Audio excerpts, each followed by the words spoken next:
সবাইকে চমকে দিয়ে 24 তারিখের বদলে 23 তারিখ আর দিল্লির বদলে কলকাতায় এসে নামলেন মার্কিন বিদেশ সচিব মার্কো রুবিও। রাত্রিবেলা এই ঘটনাটি জানা যায়, তিনি কলকাতার উদ্দেশ্যে প্লেনের গতিমুখ ঘুরিয়ে দিয়েছেন। এখন তার কলকাতা আসার উদ্দেশ্য কি, কার সঙ্গে দেখা করবেন না করবেন এ সম্পর্কে কিছু জানা যায়নি।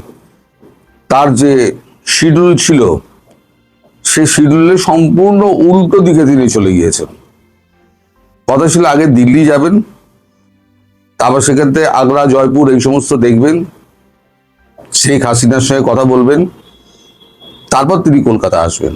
এটা ছিল মানে সরকারিভাবে যেটা জানানো হয়েছিল তার সফরসূচি, সেটা বললাম। এখন সেটাকে সম্পূর্ণ উল্টে দিয়ে তিনি হঠাৎ করে তিনি কলকাতা চলে গেলেন। এখনো তিনি কলকাতা আসার পর বিস্তারিত খবর কিচ্ছু পাওয়া যায়নি, আমি বিস্তারিত কোনো খবর আপনাকে দিতে পারবো না। কিন্তু তার এই মার্কো রুবিওর আশা নিয়ে এবং শেখ হাসিনার সঙ্গে তার কথা হওয়া নিয়ে আমাদের এনএসএ অজিত দোভালের সঙ্গে তুমুল তর্কাতর্কি লেগে যায় শেখ হাসিনার।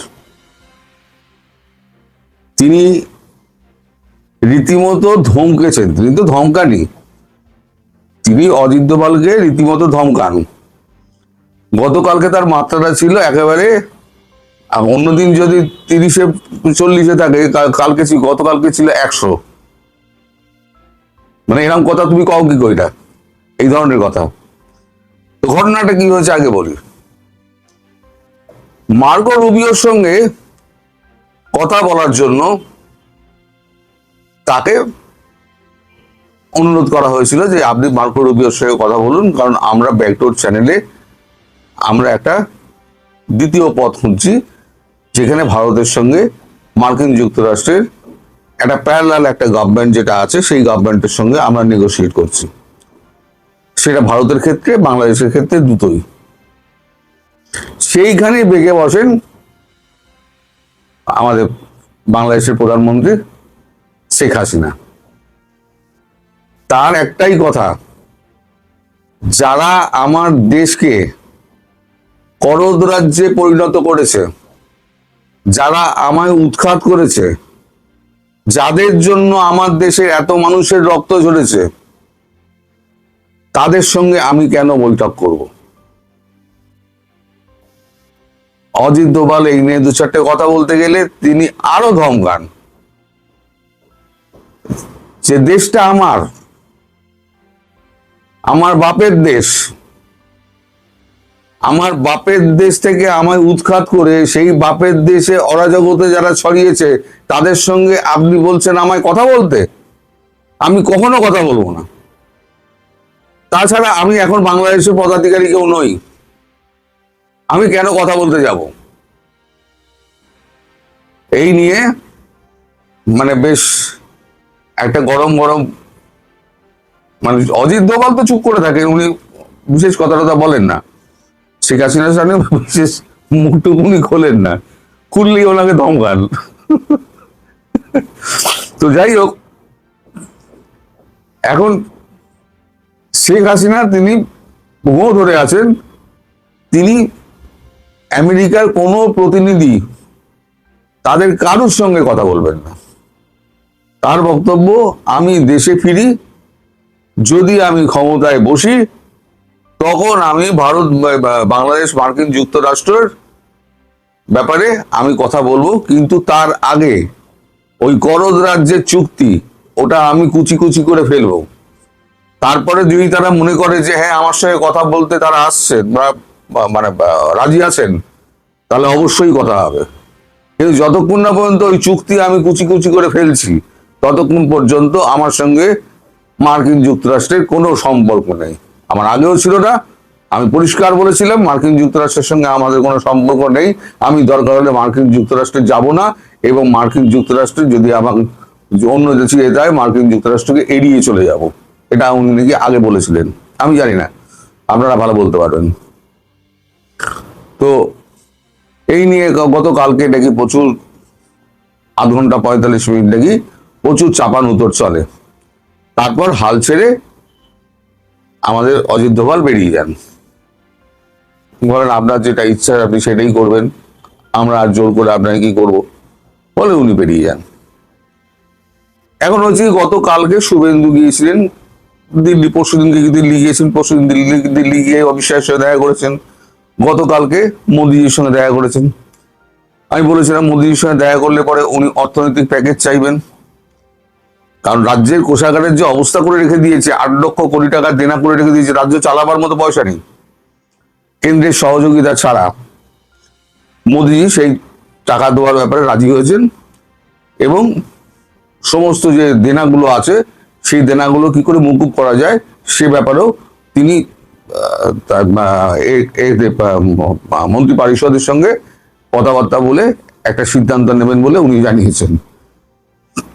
তো এখন মোদিজি কতগুলো কাজ দিয়েছেন শুভেন্দুকে, সেটা হচ্ছে আমাদের বর্ডার ফেন্সিং যেটা শিলিগুড়ি থেকে হচ্ছে, সেই সমস্ত জায়গায় বিএলআরও যারা আছেন তাদেরকে সঙ্গে নিয়ে এই আমাদের ডিজিপিএসএফ এবং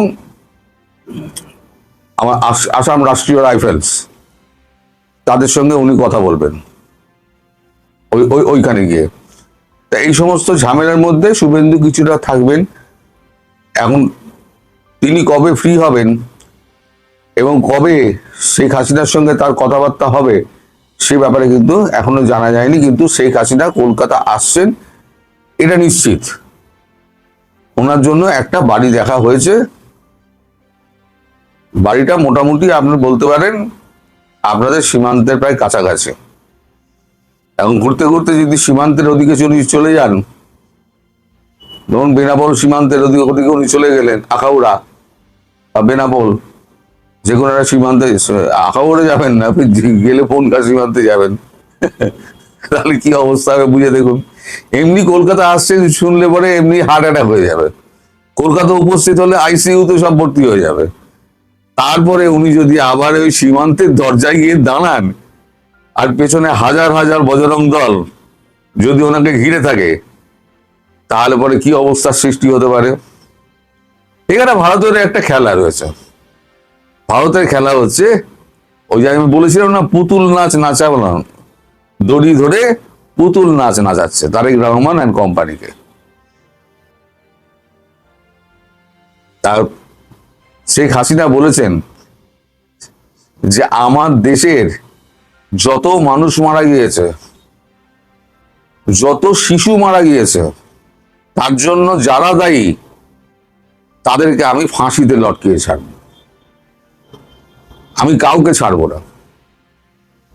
আজকে একটা উন্নয়নশীল দেশের একটা তকমা পেতে যাচ্ছিল, সেই দেশটাকে রসাতলে পাঠিয়েছে ইউনুস গ্যাং এবং হচ্ছে বিএনপি, বিশেষ করে তারেক রহমান। ইউনুসকে তো জোর করে ক্ষমতা বসানো হয়েছিল, ঠিক আছে সেটা মানলাম, তারেক রহমান কি করছেন?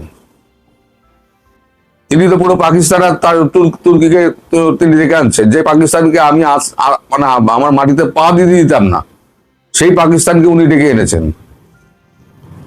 উনি আবার যাচ্ছেন চীনে, এমন প্রধানমন্ত্রী যে 1.5 মাস 2 মাস হয়ে গেল যার একটা বিদেশ সফর হলো না, তাকে কি মানে? আমি আসছি, এসে আমি দেখাবো মজা, এটা হচ্ছে ওনার শেষ কথা। তবে উনি কলকাতা আসছেন, কোথায় উঠবেন সঠিক ঠিকানা আমিও জানি না, তবে সীমান্তের কাছাকাছি কোনো একটা সেফ হাউস দেখা হয়েছে, সেখানেই উনি থাকবেন। প্রহরা তো নিশ্চয়ই থাকবে, তার সঙ্গে থাকবে বজরং দল। এই বজরং দলের একটা ছবি আমার বড় ইচ্ছা দেওয়ার জন্য, কিন্তু ইউটিউব অ্যালাউ করবে কিনা সেটা নিয়ে আমি খুব চিন্তিত। লাস্টে আবার স্ট্রাইকটা মেরে দেয়, তার জন্যই আমি আর ওই ছবিটা দেখাই না। আপনারা যদি পারেন গুগল সার্চ করে বজরং দল একবার সার্চ করে দেখে নেবেন যে তারা কি ধরনের জিনিস, মানে একবারে 1 নম্বর মাল যাকে বলে, টস টস করছে। তো এখন এই যে ঘটনা গতকালকে ঘটেছে, সেই নিয়ে বিস্তর হাসাহাসি হচ্ছে পুরো সাউথ ব্লকে। অজিত দোভাল জীবনে একমাত্র ব্যক্তির কাছে জব্দ হয়েছে সেটা হচ্ছে শেখ হাসিনা, যাকে কেউ জব্দ করতে পারেনি। শেখ হাসিনা তাকে বসিয়ে 45 মিনিট চার কথা শুনিয়ে বাড়িতে পাঠিয়ে দিয়েছে। সেই নিয়ে প্রচুর হাসাহাসি হচ্ছে, অবশ্যই গোপনে। তার সামনে তো করার সাহস নেই, অবশ্যই গোপনে। আর শেখ হাসিনা তিনি তার নিজের জায়গায় আটকে রয়েছেন, তিনি কলকাতা আসছেন, তিনি মার্কো রুবিওর সঙ্গে আপাতত দেখা করবেন না। এবার যদি মোদিজি মধ্যস্থতা করেন, মোদিজি বাইরে ছিলেন, মোদিজি ফিরেছেন, ফিরেই তিনি ক্যাবিনেট বৈঠক করেছেন, ক্যাবিনেট বৈঠক করার পর তারপর শুভেন্দুর সঙ্গে কথা হয়েছে। এরপর উনি ফ্রি হলে এইবারে তো কলকাতা আসার কারণটা এবার খুঁজতে হবে, যে মার্কো রুবিও কলকাতা আসার যোগাযোগটা কেন, কাউকে না জানিয়ে। তারপরে তো মোদিজি হয়তো শেখ হাসিনার সঙ্গে হয়তো কথাবার্তা বললে হয়তো শেখ হাসিনা রাজি হলেও হতে পারেন। কিন্তু আমার যতদূর মনে হয়, এবং অজিত দোভাল যা রিপোর্ট দিয়েছে, তাতে কোনোভাবেই উনি আমেরিকার কোনো প্রতিনিধির সঙ্গে উনি কথা বলবেন না। আর উনি কথা বলবেন না মানে ওনার মানে উনি কথা বলবেনই না। আর সত্যি কথা, উনি কথা বলতে যাবেন কেন? ভারতেরও তো এটা অন্যায়। আপনি যা করছেন, আপনারা যা করছেন আপনারা নিজেরা করুন। যাকে উৎখাত করলেন আর যারা, তাদের একটা প্রতিনিধি এসে বিদেশ সচিব হোক, তিনি বিদেশ সচিব, একটা বাংলাদেশকে একটা করদ রাজ্যে পরিণত করে পুরো গোলামি চুক্তি করেছে। তা সেই রাষ্ট্রের বিদেশ সচিবের সঙ্গে কেন উনি কথা বলবেন? ওনার পয়েন্টটাতে আমি 100 ভাগ সমর্থন করি, এবং এটা নিয়ে ওনাকে জোর করার কোনো কোনো দরকারই নেই। উনি আমেরিকায় কোনোদিনই পছন্দ করেন না, আগে করতেনও না, এখনো করেন না, ভবিষ্যতে করতে পারবেন কিনা সেটা হচ্ছে ভবিষ্যতের কথা, বলতে আমি তো এখন বলতে পারবো না। তবে এখন যে অবস্থা, তাতে মার্কো রুবিওর সঙ্গে আমার মনে হয় না শেখ হাসিনার কোনো রকম দেখা সাক্ষাৎ হবে। মানে উনি দেখা করবেন না। মার্কো রুবিও গেলে জোর করে তো আর যেতে পারবেন না। যদি যান তাহলে সেক্ষেত্রে অন্তত অজিত দোভাল তো যাবেন না, জয়শঙ্করও যাবেন না, এটা আমি গ্যারান্টি দিয়ে বলতে পারি আপনাদেরকে। তা এখন মার্কো রুবিও দিল্লি যাক, শুভেন্দু ফ্রি হোক, তারপর তার কলকাতা আগমনের জন্য প্রস্তুত হন আপনারা। কলকাতা আগমন হওয়া মানে বর্ডারে তার দর্শন আপনারা পাবেন খুব তাড়াতাড়ি। জো বাইডেনের কর্মচারী পিটার হাস এবং ডোনাল্ড লু যে বাংলাদেশের রেজিম চেঞ্জের ষড়যন্ত্রের সাথে যুক্ত হয়েছিল, গত বছরের অক্টোবর মাসে মার্কিন গোয়েন্দা সংস্থাগুলোর প্রধান তুলসী গাবার্ড বাহরাইনে একটা নিরাপত্তা বিষয়ক সম্মেলনে বলেছিলেন যে দশকের পর দশক মার্কিন যুক্তরাষ্ট্র বিভিন্ন দেশে যে রেজিম চেঞ্জ পলিসি গ্রহণ করেছিল এবং তাতে অনেক অর্থ নষ্ট হতো এবং অনেক মানুষ খুন হতো, প্রেসিডেন্ট ট্রাম্পের আমলে এই নীতি পরিবর্তন হয়ে গেল। এটা একটা ঐতিহাসিক ঘোষণা ছিল। আমি কয়েকদিন ধরে ভাবছিলাম এটার উপর একটা লেকচার দিব, কিন্তু আজকে দেখলাম তুলসী গাবার্ড পদত্যাগ করেছেন, ফলে এই লেকচারটা দেওয়ার একটা সুযোগ আসলো। তুলসী গাবার্ডের ওই বক্তব্যটা ঐতিহাসিক একটা বক্তব্য ছিল। এটা তো সত্য যে মার্কিন যুক্তরাষ্ট্র অসংখ্য রেজিম চেঞ্জের সাথে জড়িত ছিলেন, সবগুলো আমরা যা যা দেখি, দক্ষিণ আমেরিকাতে, সেই চিলিতে, মিডল ইস্টে, সবচেয়ে প্রসিদ্ধ তো সাদ্দাম হোসেন এবং গাদ্দাফি, যদিও লিবিয়াতে ফ্রান্সের রোল অনেক বেশি ছিল।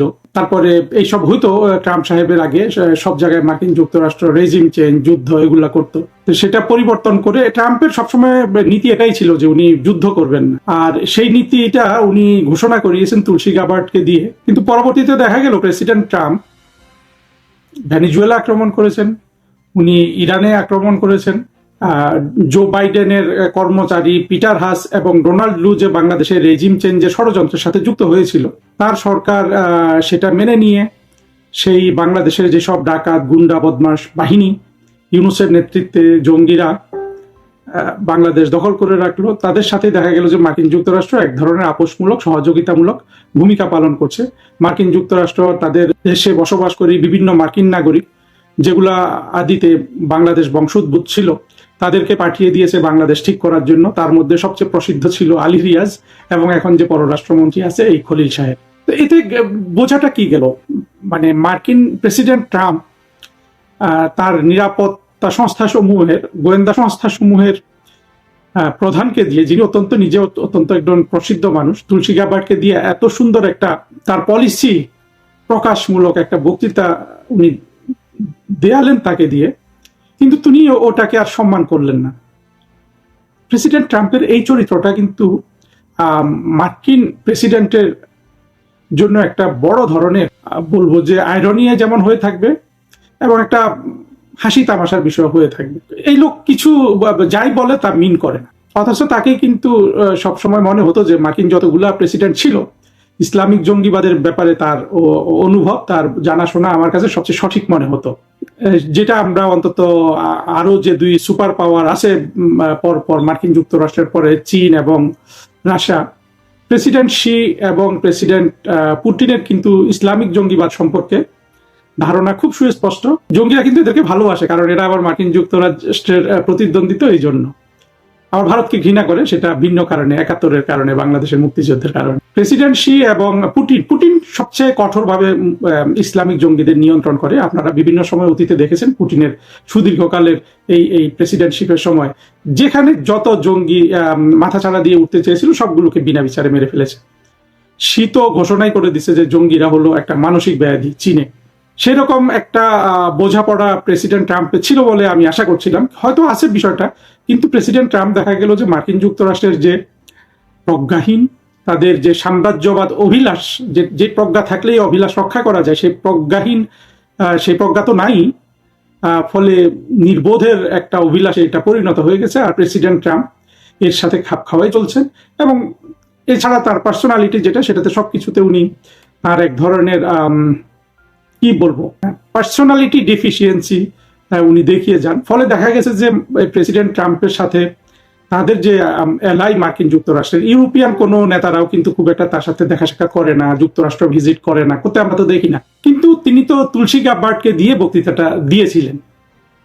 তো তুলসী গাবার্ড কিন্তু 2020 সালে ডেমোক্র্যাটদের হয়ে প্রেসিডেন্সিয়াল যে ওদের যে প্রাইমারি যে সিলেকশন প্রসেস বা ইলেকশন প্রসেস আছে, ওইখানে উনি প্রতিদ্বন্দ্বিতা শুরু করেন। পরবর্তীতে তুলসী গাবার্ড, তখন তিনি ডেমোক্রেটিক পার্টি করতেন, পরবর্তীতে তিনি রিপাবলিকান পার্টিতে যোগদান করেন। অর্থাৎ ওই 2020 সালে তিনি জো বাইডেনকে সমর্থন দিয়েছিলেন, আর 2024 সালে এসে প্রেসিডেন্ট ট্রাম্পকে সমর্থন দিয়েছিলেন। ওনার আরো অনেক পরিচিতি আছে যেগুলো আমাদের এই কথায় আসবে।